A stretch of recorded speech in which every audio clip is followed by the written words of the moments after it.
ಪ್ರಿಯ ಕೇಳುಗರೆ ನಮಸ್ಕಾರ. ಇವತ್ತಿನ ಆರೋಗ್ಯ ಭಾಗ್ಯ ಕಾರ್ಯಕ್ರಮಕ್ಕೆ ನಮ್ಮ ಜೊತೆ ರಾಯಚೂರಿನ ನವೋದಯ ಆಸ್ಪತ್ರೆಯ ಪ್ರೊಫೆಸರ್ ಆಗಿರತಕ್ಕಂತ ಡಾಕ್ಟರ್ ಪಾವನಿ ಮೇಡಮ್ ಬಂದಿದ್ದಾರೆ. ಅವರು ನವೋದಯ ಡೆಂಟಲ್ ಕಾಲೇಜಿನಲ್ಲಿ ದಂತ ವೈದ್ಯರಾಗಿದ್ದಾರೆ, ಜೊತೆಗೆ ಪ್ರೊಫೆಸರ್ ಆಗಿ ಕೂಡ ಸೇವೆಯನ್ನು ಮಾಡ್ತಾ ಇದ್ದಾರೆ. ಅವರು ಇವತ್ತು ನಮ್ಮ ಆಕಾಶವಾಣಿಯಲ್ಲಿ ನಮ್ಮ ಸಾರ್ವಜನಿಕರು ಹಲ್ಲುಗಳನ್ನು ಸಂರಕ್ಷಣೆ ಮಾಡಿಕೊಳ್ಳೋದು ಹೇಗೆ ಮತ್ತು ಅದಕ್ಕೇನು ಪರಿಹಾರ ಇದೆ ಅನ್ನೋದನ್ನ ಕುರಿತು ನಮ್ಮ ಕೇಳುಗರಿಗೆ ಮಾಹಿತಿಯನ್ನು ಕೊಡ್ತಾರೆ. ಅವರಿಗೆ ನಾನು ಕಾರ್ಯಕ್ರಮಕ್ಕೆ ಸ್ವಾಗತವನ್ನು ಕೋರ್ತೇನೆ. ನಮಸ್ಕಾರ ಮೇಡಮ್. ನಮಸ್ಕಾರ ಸರ್. ಮೇಡಮ್, ಇತ್ತೀಚಿನ ದಿನಮಾನಗಳಲ್ಲಿ ಸಾಮಾನ್ಯವಾಗಿ ಈ ಹಲ್ಲಿನ ಸಮಸ್ಯೆಗಳು ತುಂಬಾನೇ ಕಾಡ್ತಿರ್ತವೆ. ಮಕ್ಕಳಿಂದ ಹಿಡ್ಕೊಂಡು ವೃದ್ಧರವರೆಗೆ ಸಾಕಷ್ಟು ರೀತಿಯ ತೊಂದರೆಗಳ ಅನುಭವಿಸ್ತಾ ಇದ್ದಾರೆ. ಯಾಕಂದ್ರೆ ಇತ್ತೀಚಿನ ಒಂದು ಜೀವನ ಶೈಲಿ ಜೊತೆಗೆ ನಾವು ತಿನ್ನುವ ಆಹಾರ ಪದ್ಧತಿ, ನಾವು ತಿನ್ನುವ ಆಹಾರ ವಸ್ತುಗಳ ಬಗ್ಗೆ ನಮಗೆ ಎಲ್ಲ ತೊಂದರೆಗಳು ಕೊಡಲಿಕ್ಕೆ ಜಾಸ್ತಿ ಆಗ್ತಾ ಇದ್ದೇವೆ ಅನ್ನುವಂಥ ತಿನ್ನುವಂತ ಆಹಾರಗಳು ಕೂಡ ಕಾರಣ ಆಗಿರಬಹುದು ಅಂತ. ಸಾಕಷ್ಟು ಜನಗಳಲ್ಲಿ ಹಲ್ಲಿನ ಸಮಸ್ಯೆ ಕಾರಣದಿಂದಾಗಿ ಅಥವಾ ಬೇರೆ ಕಾರಣಕ್ಕಾಗಿ ಹಲ್ಲುಗಳಲ್ಲಿ ಅಥವಾ ಬಾಯಿಯಲ್ಲಿ ಸ್ಮೆಲ್ ಬರ್ತಿರ್ತದೆ, ವಾಸನೆ ಬರ್ತಿರ್ತದೆ. ಈ ಒಂದು ವಿಷಯಕ್ಕೆ ಬಂದಾಗ ಹಲ್ಲುಗಳು ಸುರಕ್ಷಿತವಾಗಿರಬೇಕು ಮತ್ತು ಹಲ್ಲುಗಳು ಸುಂದರವಾಗಿ ಕಾಣಬೇಕು ಅನ್ನುವಂಥ ವಿಷಯಕ್ಕೆ ಬಂದಾಗ ಎಲ್ಲರೂ ಹಲ್ಲುಗಳ ಬಗ್ಗೆ ತುಂಬಾ ಗಮನ ಕೊಡ್ತಾರೆ.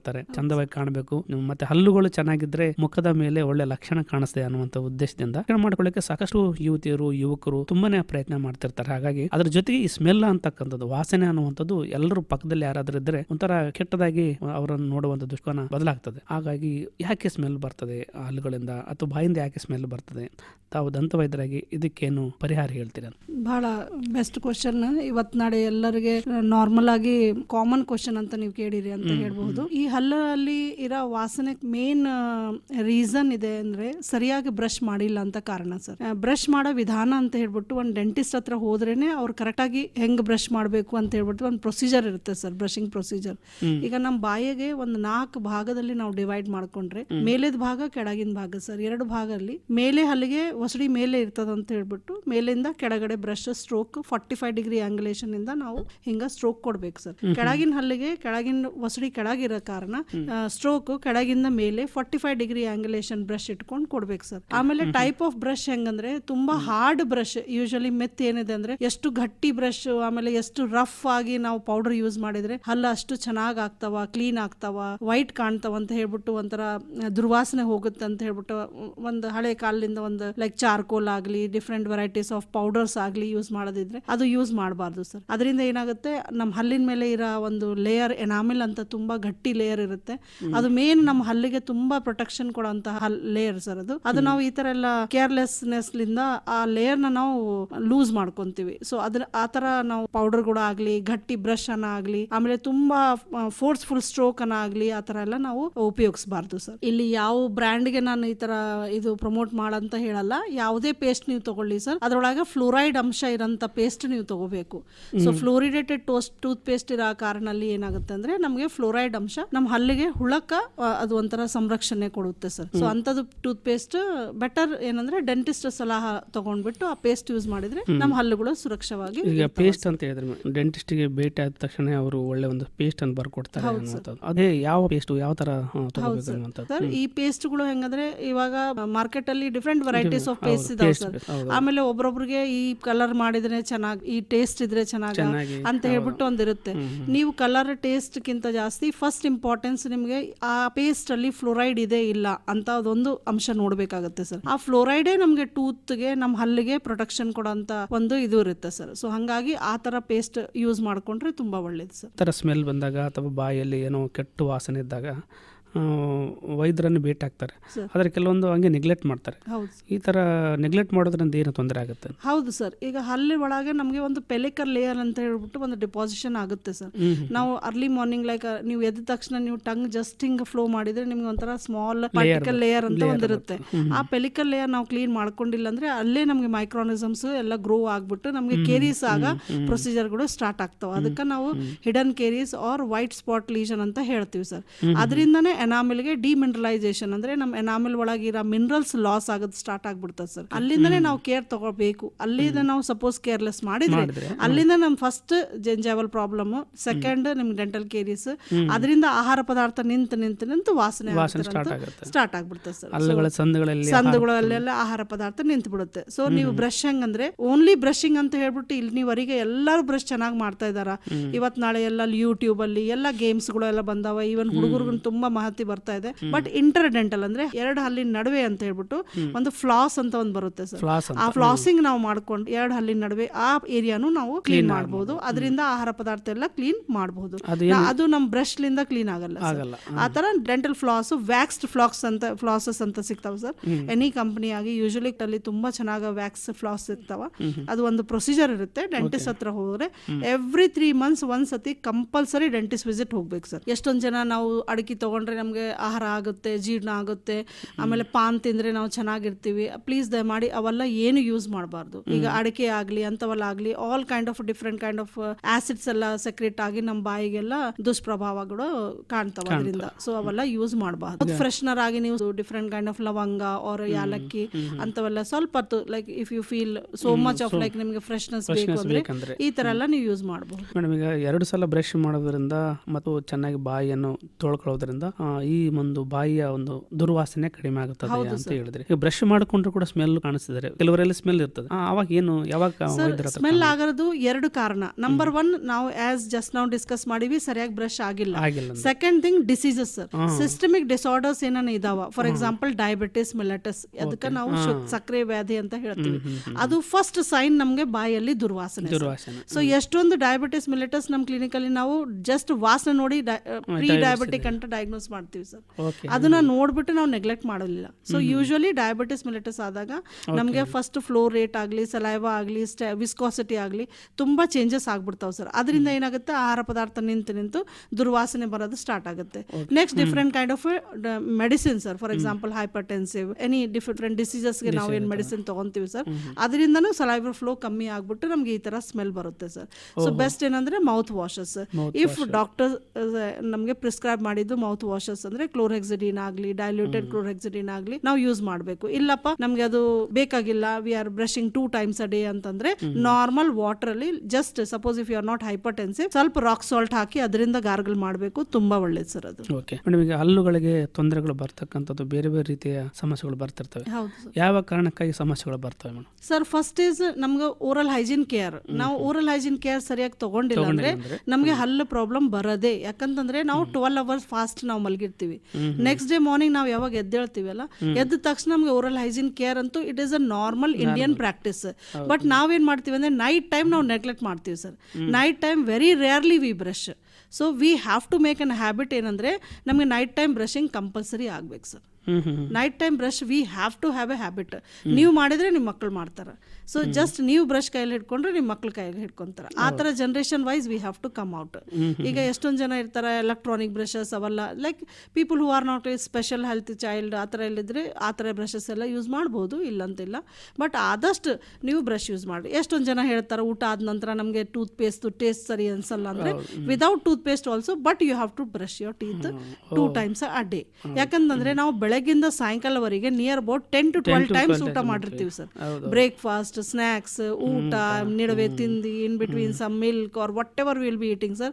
V think that we are eating 3 times. ನಾವು ಏನ್ ಅನ್ಕೊಂತೀವಿ ಅಂದ್ರೆ ನಾವು ಬರೀ 3 ಹೊತ್ತು ಊಟ ಮಾಡಕತ್ತೀವಿ.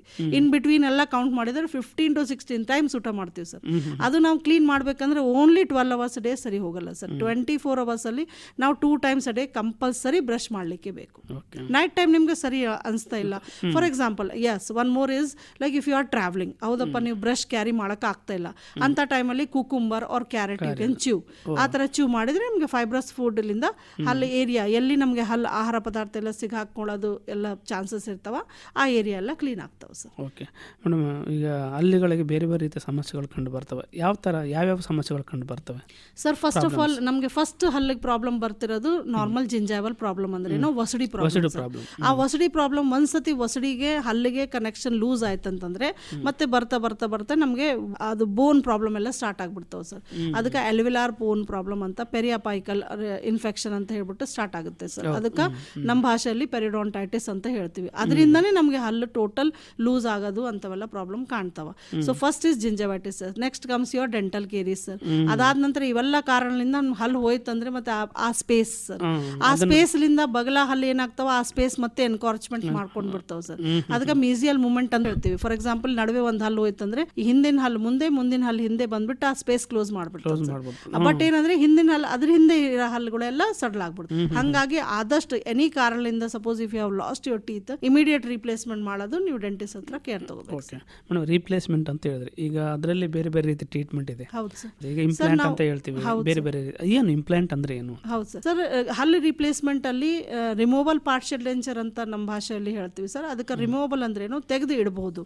So for example 1 tooth or 2 teeth ಒಂದು ಕ್ವಾಡ್ರೆಂಟ್ ಅಲ್ಲಿ ಹೋಗ್ಬಿಟ್ಟವಂದ್ರೆ ಆ ಕ್ವಾಡ್ರೆಂಟ್ ಅಲ್ಲಿ ನಾವು ಇಂಪ್ರೆಷನ್ ತಗೊಂಡ್ಬಿಟ್ಟು ಸೈಜ್ ತಗೊಂಡ್ಬಿಟ್ಟು ಲ್ಯಾಬ್ ಅಲ್ಲಿ ಒಂದು ಪ್ರೊಸೀಜರ್ ಕಸ್ಟಮ್ ಮೇಡ್ ಮಾಡಿ ಆ ಪ್ಲೇಟ್ ಎಲ್ಲ ಹಾಕಿ ಅದಕ್ಕೆ ವೈರ್ಸ್ ಎಲ್ಲ ಕೊಟ್ಬಿಟ್ಟು ಸಪೋರ್ಟಿಂಗ್ ಸ್ಟ್ರಕ್ಚರ್ ಎಲ್ಲ ಮಾಡಿ ನಾವು ಹಲ್ಲು ರಿಪ್ಲೇಸ್ ಮಾಡ್ತೀವಿ. ಅದಕ್ಕೆ ರಿಮೂವಬಲ್ ಪಾರ್ಷಿಯಲ್ ಡೆಂಚರ್ ಅಂತ ಹೇಳ್ತೀವಿ. ನೆಕ್ಸ್ಟ್ ಕಮ್ಸ್ ಯಾವ fixed partial denture. Fixed partial denture ಅಂದ್ರೆ ಏನು, ಬಗಲ 2 ಹಲ್ಲನ್ನ ಸೈಜ್ ತಗೊಂಡ್ಬಿಟ್ಟು ಲ್ಯಾಬ್ ಕಳಿಸಿದ್ರೆ ಅದೇ 2 ಹಲ್ಲಿನ ಮೇಲೆ ಕ್ಯಾಪ್ ಹಾಕಿ ನಡುವೆ ಒಂದು ಹಲ್ಲು ಹಾಕಿ ಅದಕ್ಕೆ ಫಿಕ್ಸ್ಡ್ ಪಾರ್ಷಿಯಲ್ ಡೆಂಚರ್ ಅಂತ ಹೇಳ್ತೀವಿ. ಅದೇನಂದ್ರೆ ಈ ಬಗಲ 2 ಹಲ್ಲು ಸಪೋರ್ಟ್ ತಗೊಳ್ಳೋದೇ ಬೇಡ ಅಂತಂದ್ರೆ ಇನ್ ಬಿಟ್ವೀನ್ ಒಂದು ಹಲ್ಲೇ ಹಾಕಬೇಕು ಆ ಥರ ಪ್ರೊಸೀಜರ್ ಇತ್ತಂದ್ರೆ ಅದಕ್ಕೆ ಇಂಪ್ಲಾಂಟ್ ಅಂತ ಹೇಳ್ತೀವಿ sir. Implant is nothing but a bone supported tooth provision sir. ಅದರೊಳಗೆ ಏನು ಮಾಡ್ತೀವಿ, ಒಂದು ಸ್ಕ್ರೂ ಟೈಪ್ ಹಾಕಿ ನಾವು ಬೋನಲ್ಲಿ ಕುಟ್ಬಿಟ್ಟು ಆ ಸ್ಕ್ರೂ ಅಲ್ಲಿ ನಾವು ಟೂತ್ ರಿಪ್ಲೇಸ್ಮೆಂಟ್ ಮಾಡೋ ಪ್ರೊಸೀಜರ್ಗೆ ಇಂಪ್ಲಾಂಟ್ ಅಂತ ಹೇಳ್ತೀವಿ ಸರ್. Okay okay madam. ಈಗ ಮಕ್ಕಳೆಲ್ಲ ಹಲ್ಲಿನ ಸಮಸ್ಯೆಗಳು ತುಂಬಾ ಕಂಡು ಬರ್ತದೆ. ಯಾಕಂದರೆ ಏನೆಲ್ಲ ತಿಂತಿರ್ತಾರೆ, ಚಾಕ್ಲೇಟು ಅದು ಇದು ಅಂತೇಳಿ.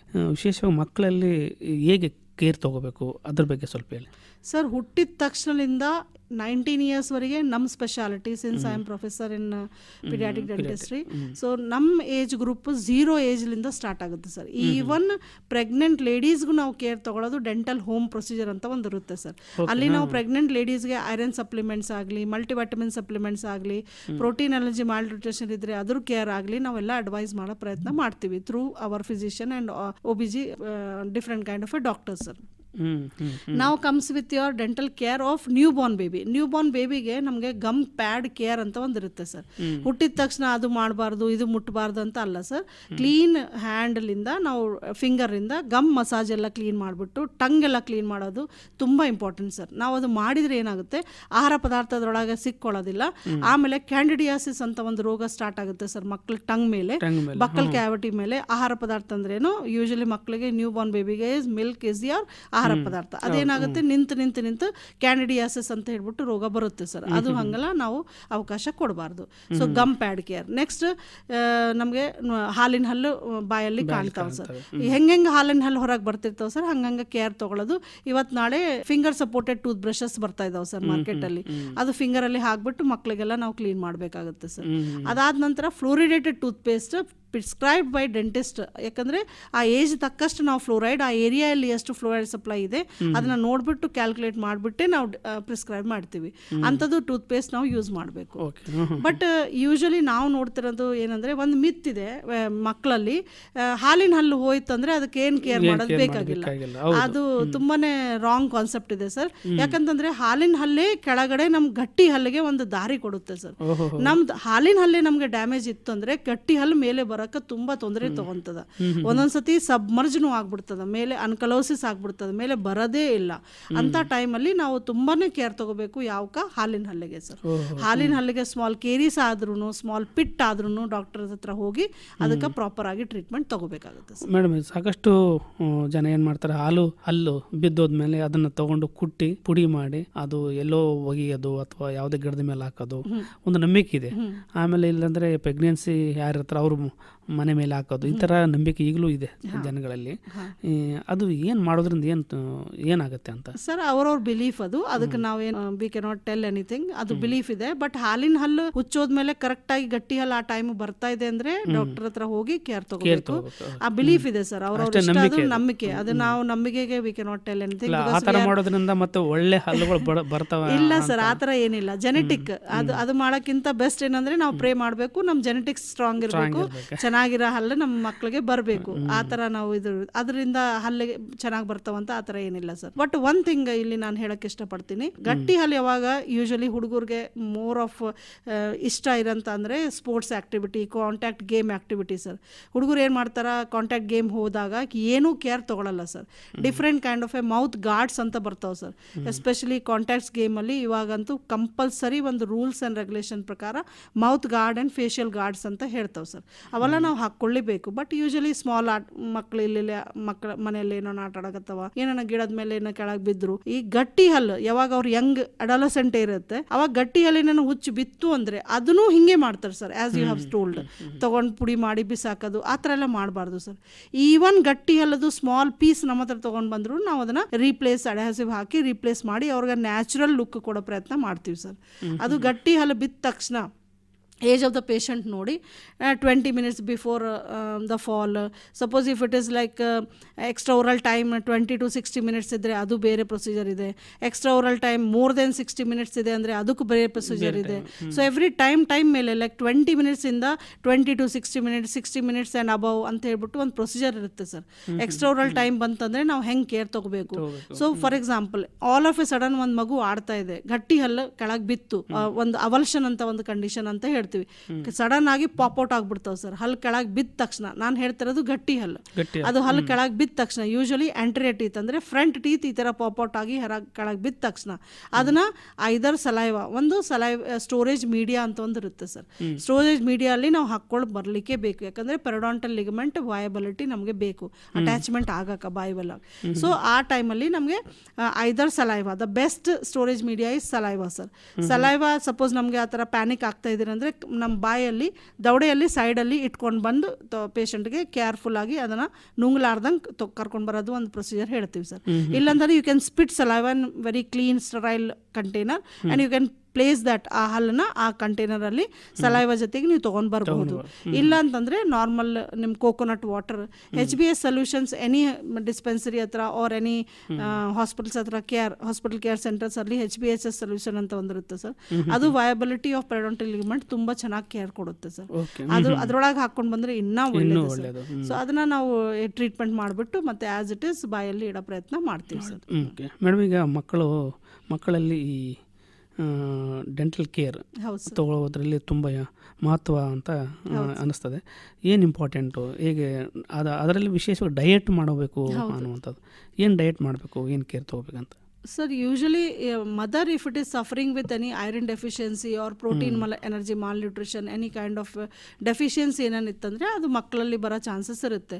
ಸೊ ಹಾಗಾಗಿ ಫಿಸಿಷಿಯನ್ಸ್ ಹತ್ರ ಪ್ರಾಪರಾಗಿ ಕೇರ್ ತೊಗೊಂಡು ಡಾಕ್ಟರ್ಸ್ ಹತ್ರ ಎಲ್ಲ ಅವ್ರ ಪರ್ಟಿಕ್ಯುಲರ್ ಗೈನೆಕ್ ಯಾರಿದ್ದಾರೆ ಅವ್ರ ಹತ್ರ ಹೋಗ್ಬಿಟ್ಟು ನೆಕ್ಸ್ಟ್ ಬೇಬಿಗೆ ಆ ಥರ ಬರೋ ಚಾನ್ಸ್ ಆಗಬಾರ್ದು ಅಂತೇಳಿ ಡೇ 1 ಇಂದ ಅವ್ರಿಗೆ ಏನು ಕೇರ್ ಬೇಕು, ಪ್ರಾಪರಾಗಿ ಫೀಡಿಂಗ್, ಪ್ರಾಪರಾಗಿ ಕೇರ್, ಓಡಲ್ ಹೈಜೀನ್ ಕೇರ್ ಅದೆಲ್ಲ ನಾವು ಕಂಪಲ್ಸರಿ ಕೊಡಬೇಕಾಗುತ್ತೆ with proper vaccination sir. Vaccination usually ತುಂಬ ನೆಗ್ಲೆಕ್ಟ್ ಆಗ್ತಾ ಇದೆ sir.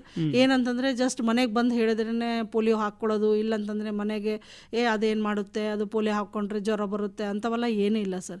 Any vaccination which is proper doctor you are suppose to take sir. ಯಾವ ವ್ಯಾಕ್ಸಿನೇಷನ್ ನಾವು ಬೇಡ ಅನ್ಬಾರ್ದು ಸರ್. ಸೊ ಅವು ತಗೊಳ್ಳೋ ಕಾರಣ ನಮ್ಮ ಮಗುಗೆ ತುಂಬ ಚೆನ್ನಾಗಿ ಇಮ್ಯುನಿಟಿ ಇರುತ್ತೆ, ನೆಕ್ಸ್ಟ್ ಯಾವ ರೋಗಕ್ಕೆ ಆಗ್ಲಾರ್ದಂಗೆ ಅದು ಪ್ರೊಟೆಕ್ಷನ್ ಕೊಡುತ್ತೆ ಸರ್. ಮಕ್ಕಳು ಅಥವಾ ಯುವಕರು ಸ್ಪೋರ್ಟ್ಸ್ ಅಲ್ಲಿ ಆಡುವಾಗ ಏಟುಗಳಾಗಿರ್ತವೆ, ಹಲ್ಲು ಮುರಿದೋಗ್ತವೆ, ಹಲ್ಲು ಬಿದ್ದೋಗಿರ್ತವೆ, ಅಂತ ಸಮಯದಲ್ಲಿ ಏನು ಕೇರ್ ತಗೋಬೇಕು ಅಂತ ಹೇಗೆ ಕೇರ್? ಅದೇ ಸರ್, ಕಾಂಟ್ಯಾಕ್ಟ್ ಗೇಮ್ಸ್ ಅಂತ ಇವಾಗ ನಾನು ನಿಮಗೆ ಎಕ್ಸ್ಪ್ಲೇನ್ ಮಾಡಿದ ಕಾರಣ ಏನಂದ್ರೆ ಕಾಂಟ್ಯಾಕ್ಟ್ಸ್ ಗೇಮ್ ಅಲ್ಲಿ ಯೂಶಲಿ ಆಂಟೀರಿಯರ್ ಟೀತ್ ಅಂದ್ರೆ ಫ್ರಂಟ್ ಟೀತ್ ಜಾಸ್ತಿ ನಮಗೆ ಡೈರೆಕ್ಟ್ ಟ್ರಾಮಾ ಅಲ್ಲಿ ಬರುತ್ತೆ.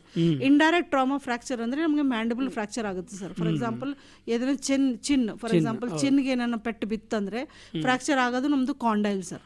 ಸೊ ಕಾಂಡೈಲ್ ಫ್ರಾಕ್ಚರ್ ಆದ ತಕ್ಷಣ ಡಿಅರೇಂಜ್ಮೆಂಟ್ ಆಫ್ ದ ಮ್ಯಾಕ್ಸಿಲಾ ಅಂಡ್ ಮ್ಯಾಂಡಿಬಲ್ ಆಗ್ಬಿಡುತ್ತೆ ಸರ್. ಮೇಲೆದು ಕೆಳಗಿನ ಭಾಗ ಸರಿಯಾಗಿ ಕೂಡಲ್ಲ. ಅವ್ರೇನು ಅನ್ಕೊಂತಾರೆ, ಏನೋ ನಮ್ದು ನಾರ್ಮಲ್ ಸ್ವಲ್ಪ ಆಗಿದೆ ಅಂತ ಹೇಳಿ ಕೇರ್ಲೆಸ್ ಮಾಡ್ತಾರೆ. ಆದ ನಂತರ ಅವ್ರು ಬರೋದೇ ಇಲ್ಲ ಸರ್. ಆ ಥರ ಎಲ್ಲ ಮಾಡಬಾರ್ದು ಸರ್. ಇಮಿಡಿಯೇಟ್ ಡಾಕ್ಟರ್ ಹತ್ರ ಬಂದ್ಬಿಟ್ಟು ಡೆಂಟಿಸ್ಟ್ ಹತ್ರ ಬಂದ್ಬಿಟ್ಟು ಅದಕ್ಕೆ ಪ್ರಾಪರ್ ಟ್ರೀಟ್ಮೆಂಟ್ ತಗೋಬೇಕಾಗುತ್ತೆ ಸರ್.